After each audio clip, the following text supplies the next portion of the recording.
All right, so today we're going to talk about actually some of the tuning myths with the B17 Spec V, which there's been a lot of comments, obviously, from certain people that bolt-ons actually don't do anything, which isn't true. It's really based on the logic of the ECU, which is a torque-based logic of how the computer controls the amount of power that the car makes. And what we're going to do today, actually in this segment, we're going to actually walk you through some of the dynos we've done, explain what those differences are, how the car reacts, how the B17 reacts to putting bolt-ons on the car, and then actually show you some examples of a Type R that reacts the exact same way that the B17 does. And it's really just how manufacturers today like to keep the car, how would you say, safe and controlled, where they don't have a lot of warranty issues, especially when the car's turbocharged. So they want to ensure that you guys don't take it to the extreme and end up breaking a lot of stuff, and they got to pay for it. And we're actually lucky the fact that we own Nissans, because we can tune our ECUs. We've got UpRev coming out with a tune. Of course, EcuTech's got a tune now. Those two are kind of vastly different in the parameters that you can change. But some cars, like the Fiat, Abarth, and some of the Hyundais, you can't even really tune those ECUs. They're from Bosch. They're actually locked. You have to take the ECU out of the car, put it on a bench box, flash it, put it back in the car, run on the dyno, take it back out, make changes, put it back in the car. It's very time consuming. And if the ECU recognizes that you're trying to actually tune it, like you're plugged into the OBD2 port and you're trying to pull data down, it'll actually lock the ECU and it'll brick it. So we're lucky owning a Nissan and obviously some Honda guys that we can tune our ECU and we're not stuck like some of the Hyundais and the Fiat guys and stuff like that. So first, to kind of walk you through, to get you familiar with the torque-based engine control management stuff that's set up now in the new ECUs, we'll show you a Honda and what was done with a Honda. And you would think, this is a Type R, that when you look down here, the car is basically stock, but a 3-inch downpipe was added to the Type R, and it's got like a resonator delete, but it really doesn't do much of anything. But you would think when we take out the cat, the primary cat, and we put in a 3-inch downpipe, you would think like right away the car would make significant power, right? Obviously, the 3-inch downpipe is going to flow a lot better, a lot freer than one with a cat, much smaller with a cat, and you would obviously expect it to make some pretty good power. But we're going to show you otherwise, and we're going to explain how the ECU controls the amount of power the car makes. So let's walk over to the dyno, and I'll explain to you those differences. So, and what we've done, which we do with all of our cars, is we do baseline dynos, and then anything after the baseline, then we can compare what changes between, obviously, the parts we put on the car and then what it made when it was stock. So come on over here. And then we've got Cliff's Type R. And the first, you can look on the dates here. Everything on January 19th was when the car was basically stock. When I say stock, it just had that resonator delete that I talked about.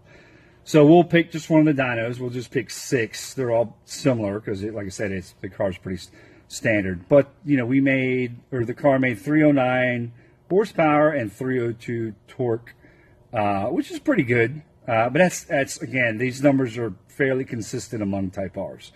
So if you look back over here, then we've got a couple weeks later, we've got the dynos that are done after the downpipe was added.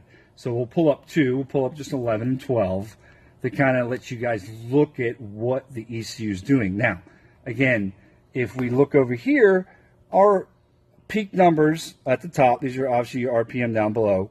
The peak numbers at the top and your torque numbers, they're actually very consistent. All the numbers are very consistent to when it had a stock downpipe. So why hasn't anything changed? Well, let's actually look at what it did. So if we just get rid of, because they're similar, 12, and we just look at what's going on here. So the ECU senses that you've made above its torque limitations, and it cuts the power, right? Instantly cuts the power and then brings the power back up to its torque limitations, right? Based on the logic on the ECU. So now we've got stock, which is here, and then we've got with the downpipe, which is red. So stock is blue, downpipe is red. So, and you can see, like, why would adding a downpipe lose? You know, what are we looking at? Somewhere in the neighborhood of like 34 foot-pounds of torque, right? Between stock and blue and then red here. Because we've exceeded the limits, and the ECU basically shut everything down, and then it allows it to kind of come back to normal.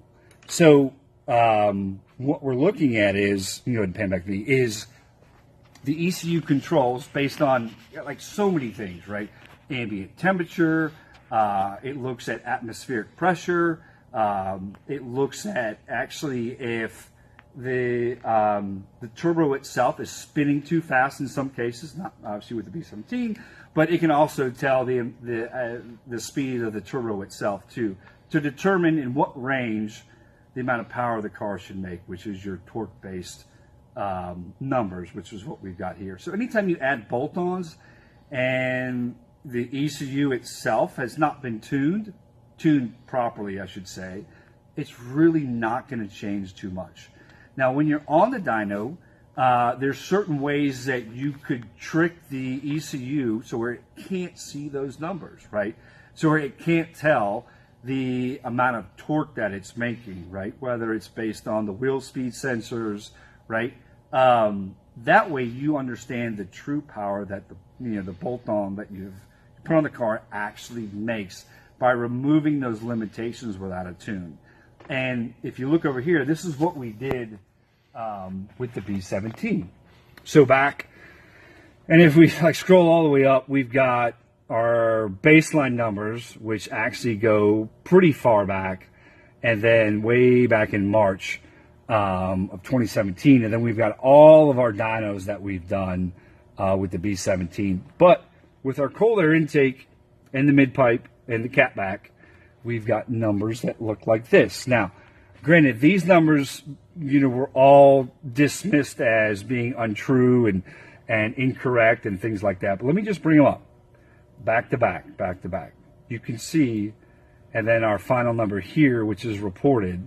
If you look here, they're all within several horsepower of each other and several foot-pounds of torque of each other. And again, look at the time, right? 11:22, 11:25, 11:28, 11:29, and then of course 11:21. Now, obviously, 11:21 makes slightly more power. Obviously, back then the car had the stock intercooler, and then it degrades as the time goes on. But all of these numbers that you're seeing right here, the 222, the 207, right? This was all when we disabled the ECU, its ability to see the amount of torque that's made. Now, you can't really drive the car that way. Once the check engine lights come on, it's not real happy in normal driving that way. But on the dyno, it allows us to see when you add a catback, 2J catback, when you add a 2J mid-pipe, when you add a 2J cold air intake, exactly how much power the car makes. Now, we weren't able to see if the boost changed or not, right? I don't think it did. Maybe very slightly it changed. But again, we didn't mess with the boost pressure. The car wasn't tuned. This is the actual number that the car made on our dyno. Now, some people say that, you know, we messed with the dyno, we did something to the dyno to make these numbers that were so high and so inflated. Nobody's been able to do that because nobody actually took the time, which you never explained anyways, to make the ECU not see the amount of torque that it's making. If you scroll over to our dyno over here, we don't have an eddy brake. This is just a regular dyno. We can't load up this dyno. We can't change what the dyno does. We can't change the amount of power that comes up on the screen. Whatever the dyno says is what it is. And kind of come back here and I'll show you. We can actually change, which a lot of people complained. If you look up here, we use standard correction factor. We can use SAE. And if you look here, the numbers change like really slightly, like, I don't know, 3 or 4 horsepower, a couple foot-pounds of torque changes. Not that much, right? It really doesn't change that much. But we can actually go in and we can change what you see. So the type of correction factor, or we could show conditions, right? This is pretty cool. This shows actually the temperature that's in the dyno room when we're tuning, the amount of humidity that's there, right? And then it shows the correction factor. This cannot be changed. We can't change the 4% that it's adding to the dyno. Whatever it is, it is. If we go to, standard, you can see it changes slightly to 1.06, but these numbers all stay the same. It's all in the algorithm in the dyno jet, and it can't be adjusted. So the numbers that you see are the actual real numbers that the car made, despite what David or somebody else tells you that is, incorrect. So now we'll go back to max values, and then again, we've got our numbers that are here that were reported to everybody, and that's exactly what the car made.